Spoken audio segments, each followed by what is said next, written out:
Safe to Feel podcast. I'm Leah. I hope you're doing well. It is currently a bit rainy out, and it rained a lot today actually, which I kind of loved. I love the rain. But you guys, I saw it was an astrological post, but I saw someone comment on this post talking about how they have been in a lot of grief for the past couple of weeks of their life, and that it's just been really heavy, and that they're hoping that they'll get their spark back soon, which is really the reason that, oh my god, I was like, I should totally share some of the things that I've done many times through many different grieving processes that I've gone through with you all. So yeah, I just wanted to share a ritual practice you can do that is really powerful and amazing, and also some other tips and tricks that I've used to really help me move through the grieving process. Now, I do want to acknowledge that grief is different for everyone and really unique to every situation and person, so it's going to be different, and there's no one right way to process your grief.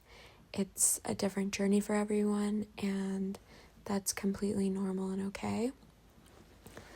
I also acknowledge that a lot of people actually find it very difficult to understand and feel their emotions and express them or allow them to be expressed, which is really just, for example, when you're crying, it's really just you releasing the energetic signature of the emotion and literally releasing it physically and energetically from your body, and allowing and honoring your emotions, which is super important and can be cultivated if you struggle with expressing your emotions over time, if you're open to it and down.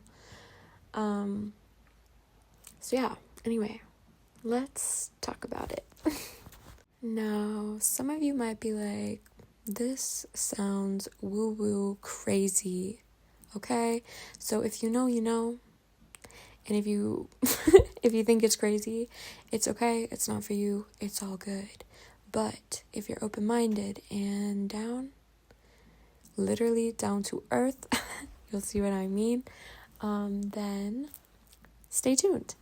So this is actually a practice that I've done many times before in my healing journey during grieving processes, and I really would love to share this ritual with you. It is powerful, it is healing, it is loving and nurturing, and I love it. And like I said, it's really helped me move through really heavy feelings of loss and grief.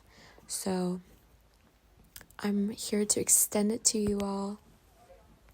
And side note, if you are in a living situation, for example, you have roommates or you live with other people like family, and you feel like kind of like you can't really do what you need to do to process your emotions, like cry or scream and whatever, you know what I'm saying?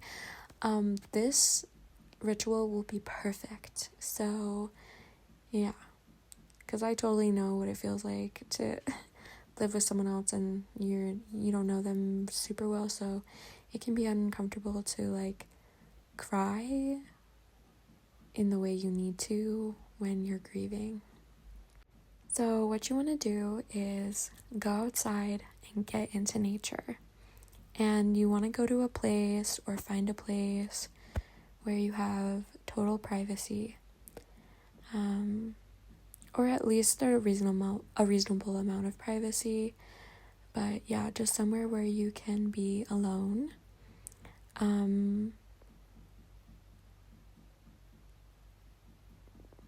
I mean, if you don't want to be alone, then don't go so far away, but whatever is to your comfort level. I mean, I've literally done this ritual in the park before, so it's kind of up to you and how comfortable you are. So just be in tune with yourself and your needs. But basically, you're going to find the place where you want to hold this ritual. And what you're going to do is you're going to, well, you can do it two ways. The first way, you can dig a small hole into the earth.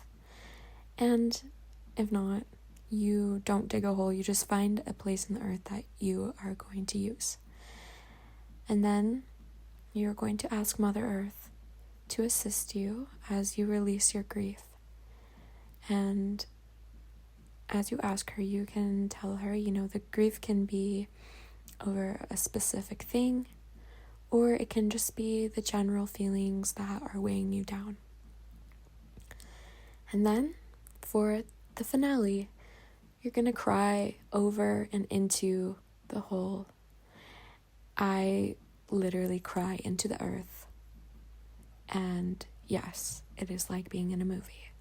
But in all seriousness, it is a really, really powerful ritual. Genuinely, it has been there for me many times. So cry for as long as you need to, and just really let the weight of your body be held and supported by the earth beneath you. Let her be there for you, assist you, soothe you, and really feel her receive your tears without any judgment. And just know that the earth can receive anything. The earth can receive feelings, energy, even sickness and illness. So when you're ready to let go without harm, she is there. So obviously, something I didn't say at the beginning, anytime, this is just me personally and what I believe, but when I'm working with nature and nature spirits, I really like to build a relationship, and also, obviously, it's really important to come with respect, honor, and gratitude. So I forgot to say that. I just wanted to put that in there really quick. But yeah, so everything you release into the earth, she can transmute and use as compost. So honor your feelings. And also, you can ask her to help you transform your emotions into creative energy or vitality and energy if you're feeling drained. And then once you're done, you can fill the hole up, like covering it with the soil and rocks again, and just patting it with love and compassion for both in honor of you and her. And if you didn't dig a hole, obviously, you don't do that part. But afterwards, it's up to you. You can leave an offering if you feel called to. I personally always leave offerings. I think it's the respectable and honorable thing to do. And it's equal give and exchange. However, it's really up to you and what you feel about it. But the offering can be anything. Some ideas can be flowers, which is one of my main offerings because I love flowers and they're beautiful, and I think they're just a beautiful offering. You can leave seeds, you can leave fruit, whatever you feel called to leave. It can be a beautiful stone, crystal, whatever is perfect and amazing and great. It's honestly just such a comforting and transformative and helpful practice, and it really helps replenish the connection your connection with Earth. So, yeah, I hope that you try it out. I hope, if not, I mean, hey, I don't know. But, yeah, it's just honestly like such a really amazing tool that I've used for grief time and time again. And, if you try it, I hope it brings you the same transformative, nurturing, and comforting energy and healing that it has brought me. I mean, it's really, really helped transmute that energy and help me release and move my emotions through my body during really hard and heavy emotional times of grief and loss. But if you don't feel called to or comfortable doing that ritual, I also have some more tips and tricks to offer for everyone when it comes to grieving. So, as you may know, crying, emotions, when you're moving through really heavy things, it can be very draining. And so I know that, for example, there was a time when, I was like grieving a lot, and I was literally crying for like 2 days nonstop. And I honored it. Even though I didn't really know what I was crying about, I let it happen. I did not push it down. I let it happen because I recognize the power of crying, which is really just releasing it from my body, the emotion, the energy, the memory that was within me. And I was really drained, okay? And I know it can be really hard to eat for a lot of people during grief or heavy emotions, so at least, and I always say this to my friends when they're going through hard times, please remember to hydrate and nourish your body with water, replenish the water in your body. It will help so much. And then, what else I wanted to say? Oh yeah, cleanse. I think cleansing is super important during and or after the grieving process.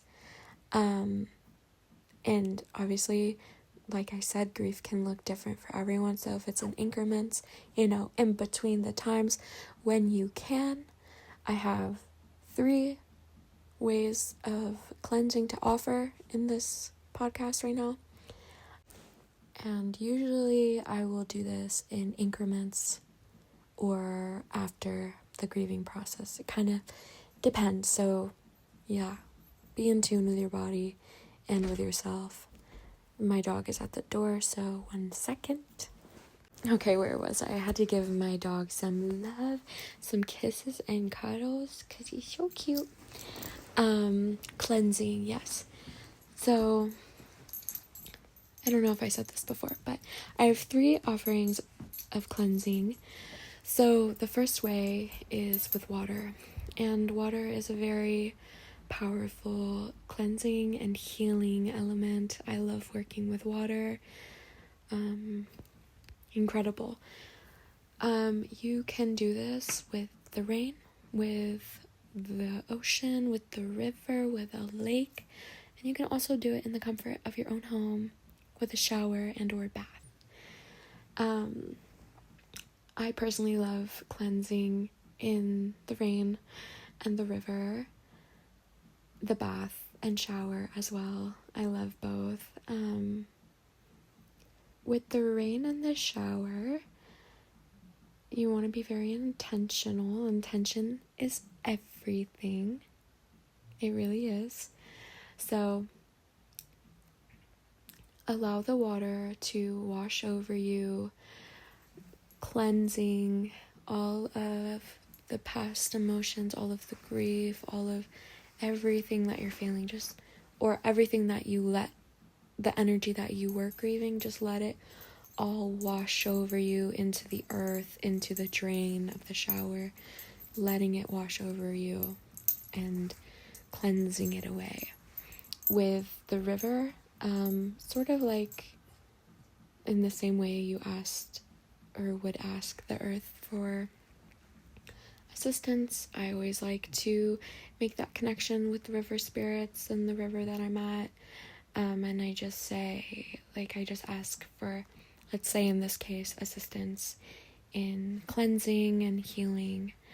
And I like to just kind of be in the water, in the river, because you can just feel it. It's flowing. So you can just let it wash over you and wash all of the energy.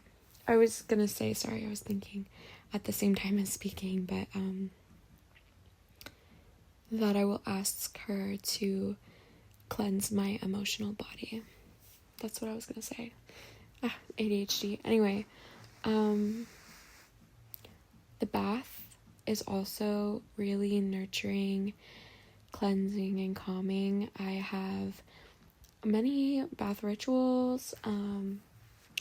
If you guys are interested in hearing more about the bath rituals I do, including cleansing bath, let me know, comment down below, or you can private message me. I'm happy to share more tips and tricks about that, what I do. I take a lot of baths, and it is a huge tool I use, both spiritually, physically, mentally, all of it. So if you're interested, just let me know. The next tool you can use is dance. Again, it's kind of up to your comfortability, if you care about what other people think. Either way is great. You can do it in the comfort of your own home, or you can do it in a park. You can do it outside, wherever you want to do it. You can do it in nature, in a private place as well. You could do it after the ritual I told you. Whatever feels right for you. But dancing, move your body in a very intuitive way. Just let your body move however it needs to, even if it looks weird. Who cares? It's not about having cool moves. It's about moving and releasing and cleansing stagnant and stuck emotions and energies that are trapped in the body. So let it flow. Let your body flow. Twerk if you need to twerk. Do what you need to do. What's the other one? Dwerk. Dwerk if you need a dork for the guys. I don't know. But do what you need to do to let that energy be moved through you into the earth. I think it's actually great to dance after the crying ritual. I've done that a lot. Super fun. Super healing, super powerful. If you know, you know. And last but not least, smoke cleanse. Remember to be ethical, responsible, educated about smoke cleansing. Please don't use white sage.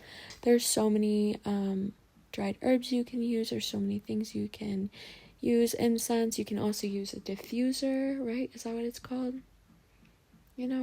With essential oils, whatever you need. I like to do this, for example, when I was crying in my room for those 2 days when I was grieving, it was a heavy time. I cleansed my room after. Window open, smoke cleanse the whole room out, get rid of all of the energy that was in there before. Not that it's necessarily bad, but it's just not energy I want to linger. I don't want to linger in the heavy emotions and grief. We want to move through it, let it move through us, be healed and released. That is the goal. And it's a journey. Sometimes it's in increments. Remember that. I want to say everyone's journey is different. I don't know if I said that at the beginning, but another reminder. However it looks for you is perfect. That's great. Be in tune with yourself And any part of what I've shared today, feel free to tweak it, change it, however you need to, so that it's right for you. You'll know intuitively. Listen to yourself, do what you feel is right. So yeah, those are some of the amazing and powerful tools that I've used to help me move through and process some really heavy emotions and grief. And I hope that this helps you all. What else? I think that's all I'm going to talk about today, because I'm going to be talking about forgiveness next episode. Stay tuned, but it's too much to actually fit in this episode. I think that would be a very long podcast, and it's already going to be lengthy in itself. So if you want to hear about how to forgive yourself, how to forgive others, I'll be providing a beautiful ritual that you can do, and some other cool tricks and tips and guidance, and everything that I've learned on my journey and experience. So if you're into it, stay tuned. What else? I think I'm going to talk about anxiety coming up here too. Soothing exercises, self-soothing tools that you can use, what I've been up to when it comes to my anxiety, because you guys, honestly, I've been chilling right now, but I've been having really bad anxiety spells, so I really want to share the tools and techniques I've been using that are not coping. It's healthy tools, so if you're interested, stay tuned. And if you haven't been told today, you are loved. You are so loved. And I'm telling you now that I love you, whoever you are. Sending my love to you. And until next time.